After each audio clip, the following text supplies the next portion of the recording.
There are only so many things you can do system-wise, play calling-wise, personnel-wise, scheme-wise. When we have our meetings, when do we eat our breakfast? There's only so many things under the sun. None of it's new. And so it's a copycat league. Mike Fisher reporting for Frisco, home of the Dallas Cowboys. What can we learn in terms of copycat stuff from the Super Bowl? Super Bowl 55, and the Dallas Cowboys in a position, obviously, to beg, borrow, steal every possible idea they can. By the way, not just from the winning team.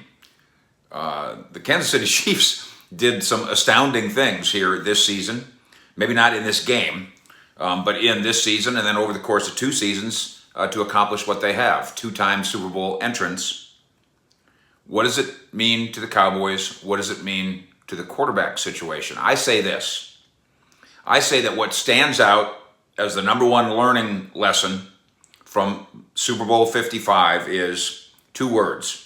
Quarterback, aura. Aura.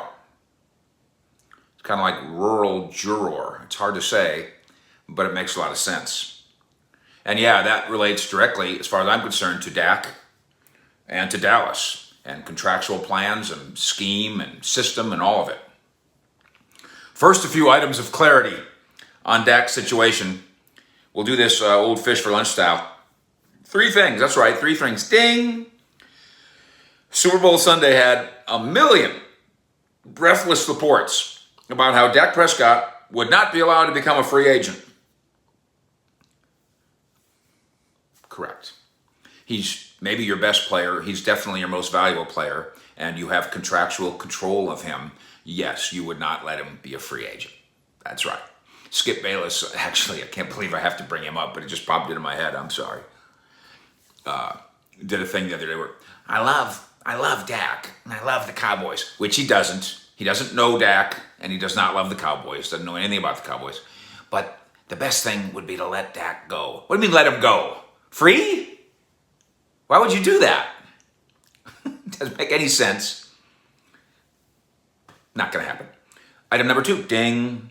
Prescott did indeed get a second surgery on his ankle. If you want to speculate, I wonder if he might ever walk again. You do that. I find that irresponsible. I have no indication that that's the case. I have multiple people telling me who are inside that situation that it was to go in, a structural helper, a clean out of sorts, and that you would commonly do that, get the first thing done, let everything clear up from there, and then go in and do the second thing, that it was not a crisis. Maybe they're soft pedaling it, but even if it was we got to go do something else, that's still, there's just no indication that that threatens Dak Prescott's football future. None. If that changes, I'll be the third to tell you. Maybe the first. And item number 3, ding. I find questions about the commitment to Dak, Dallas's lack of commitment to Dak, to be kind of silly. First of all, reporting as we did, exclusive, last fall, on the 5-year, $175 million contract with about $110 million guaranteed. You just can't argue that that's not a commitment. You can argue it's not good enough because it didn't get the job done. And Stephen Jones's job is to get this done. And he hadn't done it for 2.5 years. And he acknowledges that. But that doesn't make it an insult to offer Dak Prescott $175 million. And it doesn't signal a lack of commitment on the part of one party. Might signal a lack of commitment on the part of 2 parties. Might signal a lack of commitment on the part of a third party in Todd France, who this year might be motivated to do a deal in a way that he was not motivated to do last year, for reasons that have as much to do with his finance as they do with Dak Prescott. But even if a contract negotiation here this spring does not work, Dak Prescott still ends up playing on a 1-year contract, fully guaranteed in 2021 for almost $38 million. Even that's a commitment. That's a $38 million commitment. Now to the Super Bowl. Tom Brady, 43. Is that the oldest guy to ever play in a Super Bowl? Wow. And he demonstrated in this game what he's demonstrated all year. And really, if you think back on it now, although we didn't get that many peeks into the cracks of the Patriots, but we did get that with Tampa Bay. It's something that's steadily taken hold in Tampa. He is commanding and he is demanding in his presence. He is a culture changer just by walking into the room. And some of it is he Pied-Pipered Rob Gronkowski out of retirement. He Pied-Pipered Antonio Brown into funneling his energy in the proper direction. Other organizations weren't going to get Gronk. Other organizations didn't want Brown. Some organizations didn't want Leonard Fournette. Tom Brady did. This is a walk into the room kind of presence. This is a Carly Simon, you're so vain, but you've earned it kind of presence. Brady has an all-time FBIQ, and he still has arm talent. And yeah, he has all the Super Bowls, and yes, he's the GOAT, but he has something more. He oozes it. He oozes aura. Aura is the number one reason that the Tampa Bay Buccaneers, not the coach, not the owner, not the left tackle, not the safety, not even Tom Brady, the quarterback. Tom Brady's aura, specifically, is the number one reason that Tampa Bay is world champions. And what about the runners-up from Kansas City? Depleted offensive line, allowing a record number of hurries on this brilliant young quarterback, Patrick Mahomes. He's playing on 9 toes. The Chiefs fall behind and stay behind, and it's the beginning of the fourth quarter, and the score is what it would be, 31-9, and they didn't quit.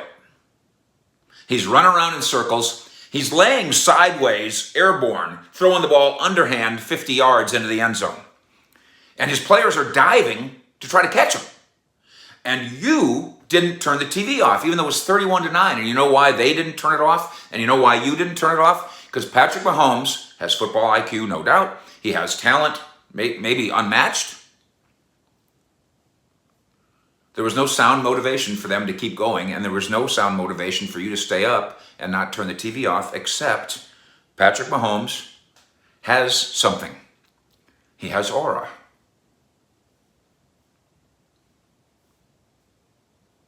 He oozes it, just like Tom Brady. There's others, but that's the short list.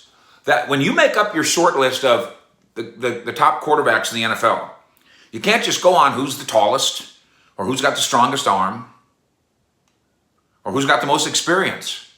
Aura. Walks into the huddle, and everybody shuts up. Aura. He walks into a meeting room, and everybody listens. Aura. He walks onto the practice field, and everybody copies. He walks into a room like he's walking into a yacht. His hat strategically dipped below one eye. His scarf, it was apricot. I don't know how I remember that. Something like that, only in a good way. I think Carly Simon, that is who sang that, right? I think she was talking about a jilted lover who used her. Warren Beatty? One or more of the Rolling Stones? I don't know. But that's what Mahomes has. That's what Brady has. They walk into a room and they command the room. Aura. Now, Dak Prescott. He does not have Mahomes' physical gifts. That's fair, right? Maybe nobody does have Patrick Mahomes' physical gifts. He does not, Dak Prescott, have Tom Brady's experience gifts. Maybe no one will ever have that. But Dak Prescott has something very precious. And as you hang out with us, subscribing here, 21,000 of us strong, let's talk about this and think about this. By the way, I appreciate your subscriptions. Hit that bell so you know when we're playing around here. And tell your friends in Cowboys Nation, straight dope, exclusive, all fish, all football, all the time. Dak has something special. His critics don't know it because they're not close enough to it. His teammates rave about it, and this organization needs to recognize it. This way, not this way, this way. Central to it all, what Kansas City has done in the last 2 years, what Tom Brady's done his whole adult life.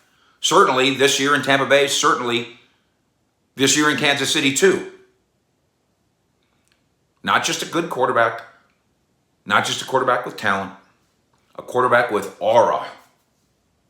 If a team has that, as Brady and his Bucks just demonstrated, if a team has that, as Mahomes and his Chiefs, even in a blowout loss, just demonstrated, they have a chance.